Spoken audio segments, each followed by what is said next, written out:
I was afraid the government would respond to the financial crisis by doing more of the same policies that caused it, which is more deficit spending, more cheap money, more central banking and central planning. And as a result, I think the U.S. economy is now poised for a much bigger collapse. I think that what's coming is a sovereign debt crisis and a currency crisis that will make the financial crisis of '08 look like, the proverbial Sunday school picnic. Is it something that's affecting the economy right now? Oh, absolutely.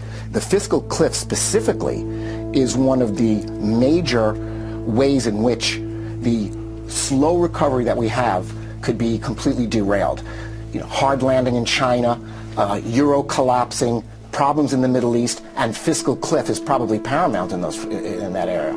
As a matter of policy, as opposed to an apocalyptic and the most important price is interest rates, which have to go up. That is but the no price. one wants to let them go up because the banks will fail. We currently have no price integrity in any asset in America. And we're on the precipice of collapse. That's right. where we are. So this system is in collapse, and it's unbelievable, and most people don't even see what's going on.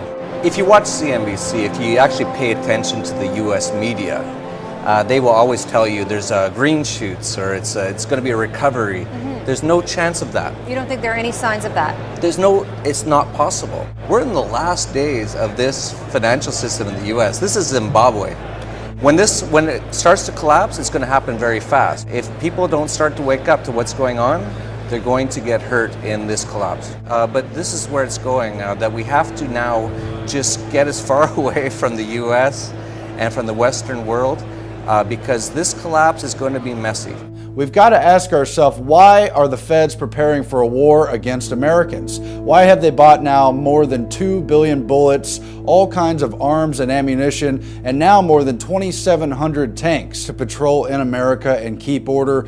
We're told it's because they love us. We're told it's to keep the peace and to increase safety. But of course, we also know from Army documents, from Homeland Security reports, and a lot of other information that it's really to occupy America and prepare for a civil unrest and a total economic collapse that will include gun confiscation. The rise of the warrior cop. So, what do you mean? Our cops are getting increasingly like soldiers. They're being dressed like soldiers, they're being armed like soldiers, they're sent out in the streets told they're fighting a war. And when you do that, we shouldn't be surprised when we see some of the results we've seen at the lead-in, where they start treating American citizens more like enemy combatants than citizens with rights. Meaning, mostly you're talking about these SWAT team raids? Over the last probably 20 years, there's been about a 1,500% increase in the number of SWAT raids in the U.S. Often is 10 or 20 guys dressed in black, yep, heavily armed. I mean, they look like a military squad. I mean, they look like a unit that would invade a village in Iraq looking for insurgents. Speaking of the police state, which 9/11 ushered in, a 16-year-old is questioned by FBI officials over a YouTube video that he uploaded. According to Justin Hallman, a 16-year-old, after having uploaded a YouTube video which highlighted how America was slipping into a police state, he was visited by FBI officials. Police state. Ask one of them why they're here. What's up, nigga? Police state. Police state, man. Police state. 4th of July. Here's our video. M16s.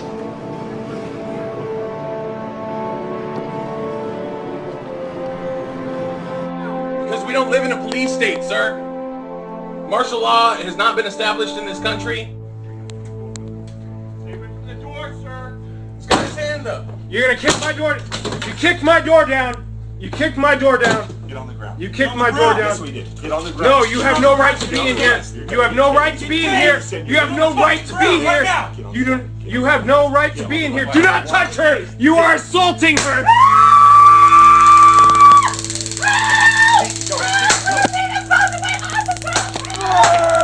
Yeah, I didn't open up the door. I went open up. Now they're barging in my door for one reason. Down on the ground, down on the ground, down on the ground, down! Down, down, down to your hands! Hands, come to me, come to me, come to me! Ow! Don't move! Please, don't move! Please, don't move! Please, don't move!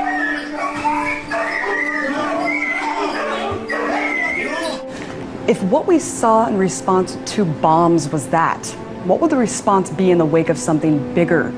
Is that when we'll see martial law take effect across the country? And more importantly, will people just accept it entirely out of fear? It was never meant that we would have this gigantic police force from the federal government. I mean, we had martial law up there, FBI and all these agents coming in, closing things down, going into people's houses.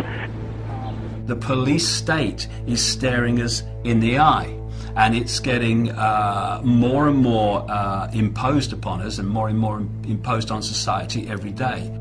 More and more people are waking up faster and faster and faster. I think it could very well come to that based on the things that are happening in the news, and we're seeing, the collapse of our economy, so many different things happening. I have spoken with one federal agent, and the information succinctly boiled down is this.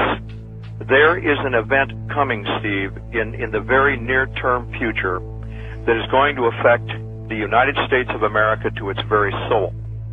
That what is being planned, as you and I are on the air tonight, and what has been coming together into that old term, the perfect storm, is literally brewing right over our heads. It is and includes military maneuvers in the United States, military actions that are forthcoming, and that will be so deep and so penetrating that the United States will never be the same. We've heard about the NSA spying on us all and think, no big deal. I'm not a terrorist, so I have nothing to worry about. Think again. Because we are all potential terrorists, according to the American government. You can't just do these kind of things. And this one is not only repealing the principles of liberty, but it's destroying the Constitution. All of these invasions of our personal privacy under the guise of protecting us, they're just wrong. And it's no longer about keeping us safe. This is about keeping us safely under the government's eye. And it is clear the government is watching all the time. Oil looks higher. Gold looks higher, currencies look weaker. More about this currency crisis you see erupting. What does that assume about what's going to happen to the dollar? Well, it assumes that the dollar will utterly get destroyed and become virtually worthless. I don't know how that inevitably resolves itself.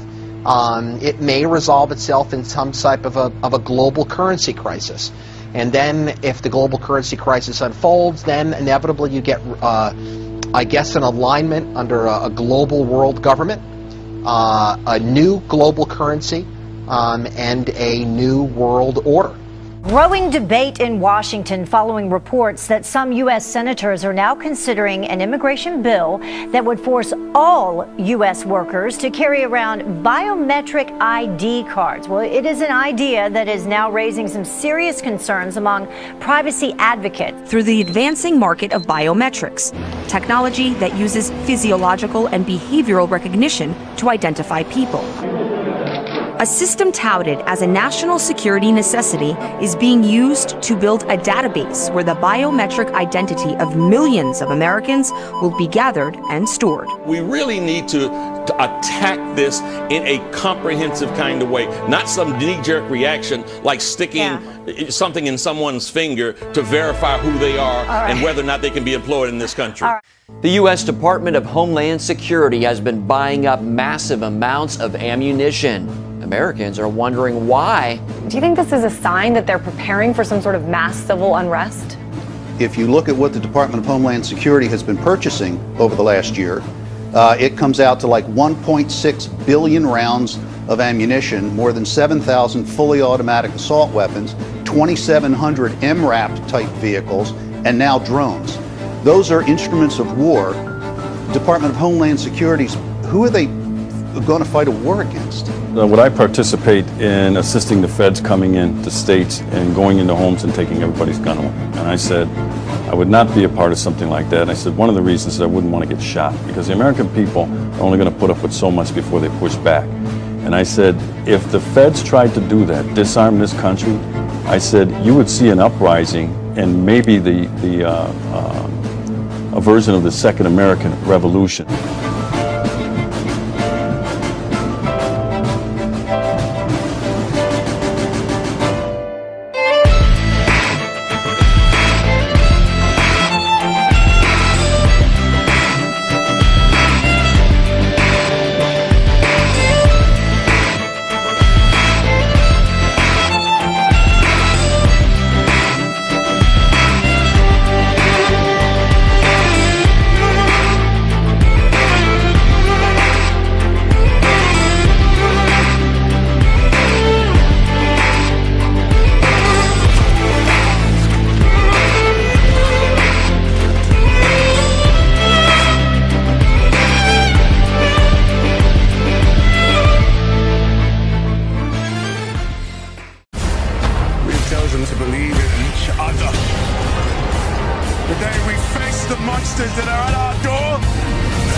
canceling the apocalypse.